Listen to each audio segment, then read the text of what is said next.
All right, guys, I'm just moving some stuff around here. I have two topics I want to talk about today, just to kind of keep everything rolling along as far as updating everybody on everything that's going on. First of all, we are getting tires put on the 685 rear tires. So it's not a not a nice expense, but they're not great big tires. They're not 2042s or real expensive tires. They are Firestones, which he gave me two different options for rear tires in the 18430 and the bias. I didn't want radials. Well, I understand all the advantages of radials. For this operation, it's not a big deal. I am not running on the road, and basically I'm still fine with bias tires. I don't have a budget to be putting radials on everything. So they are 18430s. They are bias Firestone. I think they're the all traction 23 degree. I'm pretty sure that's what I had ordered. So he gave me two options. The Firestones were one, and the Titans. And he told me that the Titan tires are more aggressive and they have more tread on the back than the Firestones. And I told him that more tread isn't necessarily a good option for me. Let me turn my light on here and I'll show you why. All right, so if we get something that has real high tread, real deep tread, real aggressive tread, you see the issue right here. So these tires are down to about, I don't know, 20, 30% maybe. So you figure your new tire is probably going to be about there, and something with more tread, you're going to be hitting these fenders. I don't want anything real aggressive that's going to be hitting the fenders here. I have had rocks that were kicked up by the tires, and they've gotten here in between the fender and the wheel and made a bang and a crack, and I thought my axle fell off, and it was just a rock that got stuck here in the fender. So I didn't want anything real aggressive or real tall. The way this farm is and the way it's situated, I will not be running on the roads very often. Last year I was only on the road once the whole year, and that was to take some wagons over to my neighbor. He needed some wagons.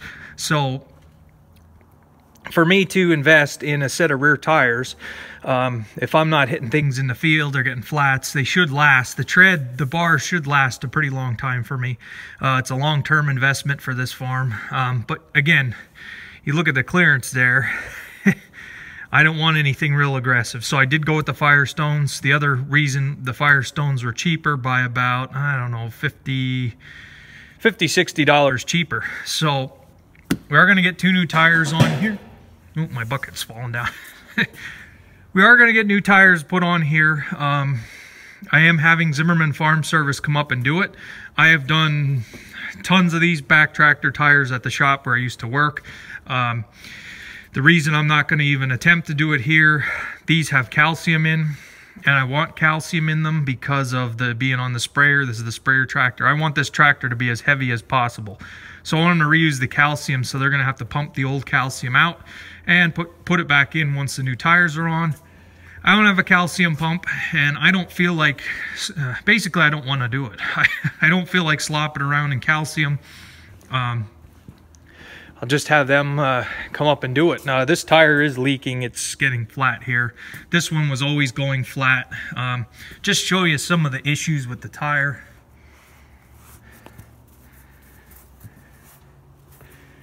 So there's a lot worse spots. Yeah, right there.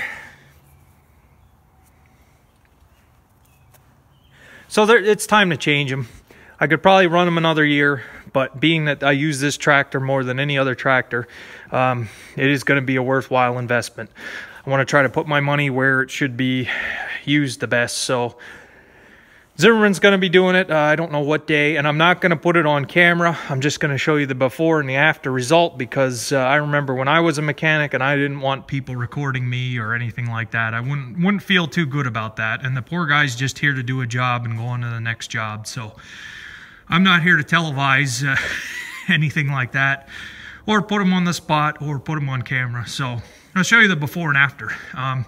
So I just got to get some stuff rearranged in the shed here. I want to pull it out here, have the back end here right by the door so he doesn't have to walk too far to the truck, and with the hoses and everything. They did have to order them. They didn't have them in stock, so they said they'd be there pretty soon. So we do have rear tires coming. I'm gonna have Zimmerman do it. The tires needed to be topped off a little bit. They're not quite full of calcium, not too much, but they do need some. So I'm gonna remedy that with this old tire here from the 395. It has about half the calcium in, and what's in this tire should be enough to top that tractor off.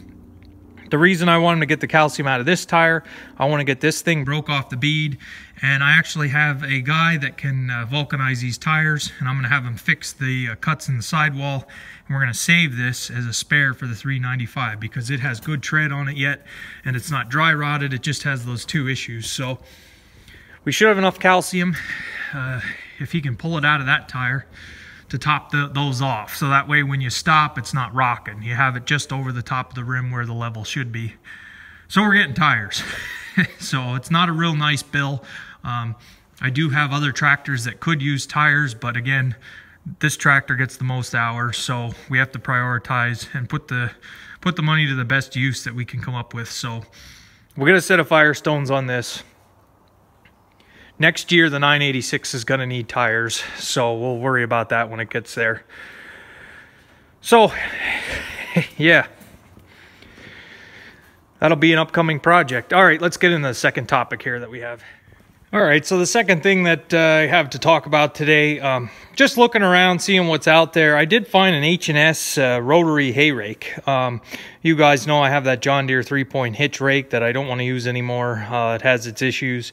I have that International 35 that I can use here, and that's probably what's going to happen now. But I was kind of half looking around for a rotary rake, a used one, and I found an H&S. So went to look at it, and it was in pretty nice shape. It wasn't banged up or bent or twisted. Or the only thing I found was that main rotary gearbox on it did seem like it had some play in it.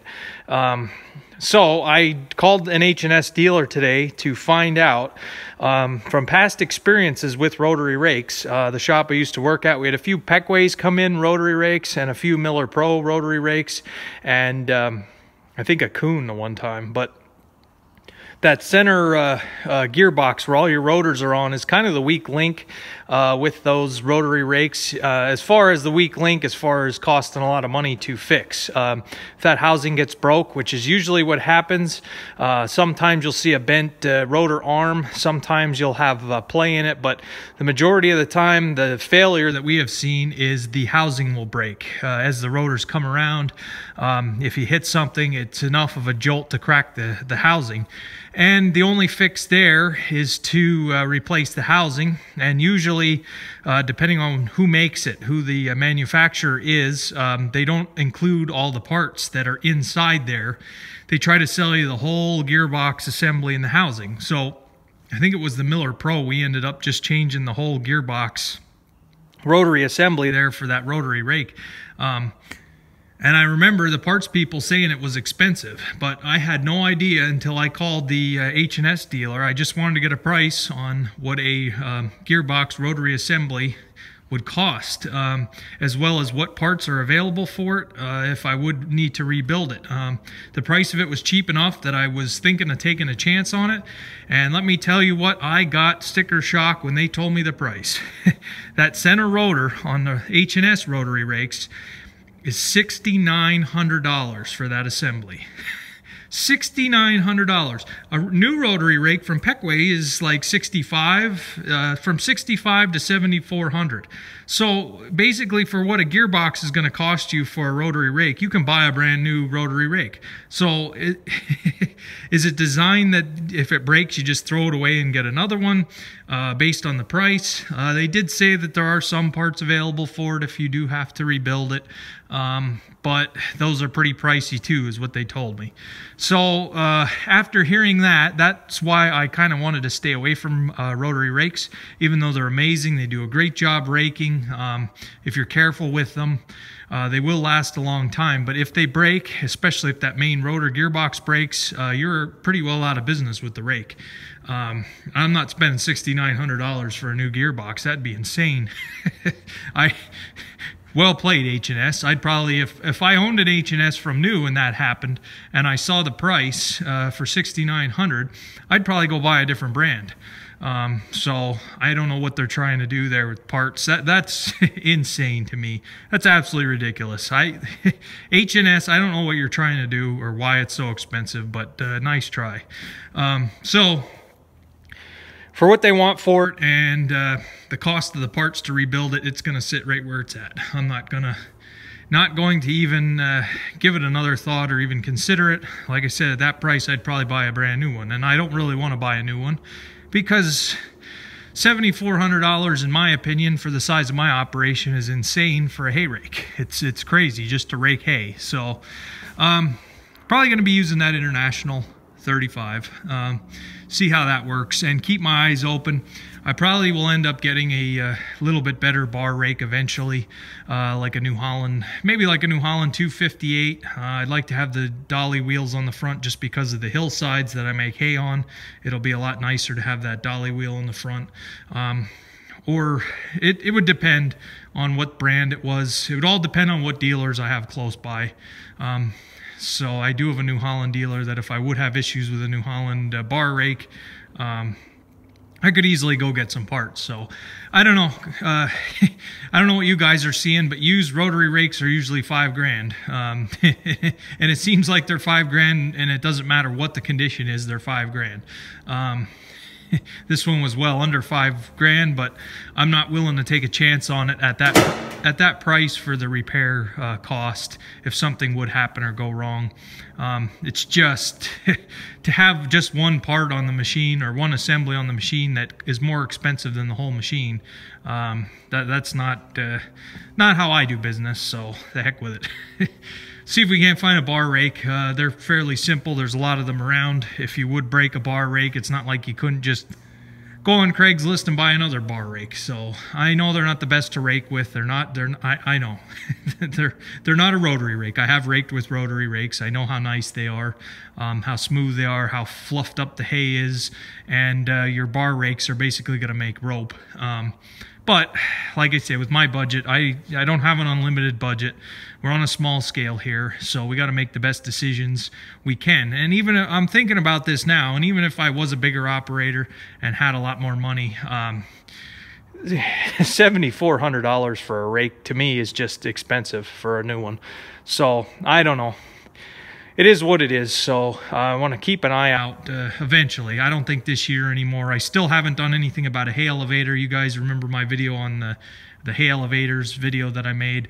I do have one I can use, but again, it's not mine, and if I break it, then I have to fix it, and am I going to fix it up to the standards of the owner? You know, you guys know how that is. Borrowing equipment, it's not a good position to always be in, and it's not something I'm comfortable doing. So right now, as far as equipment goes, I know a lot of people ask what I'm going to be getting next, but we're slowing down with the we're in the spring now. Now is when we have to put our money into the fields, and probably just going to look around for a half-decent elevator and try to get one that I don't need to spend a fortune at.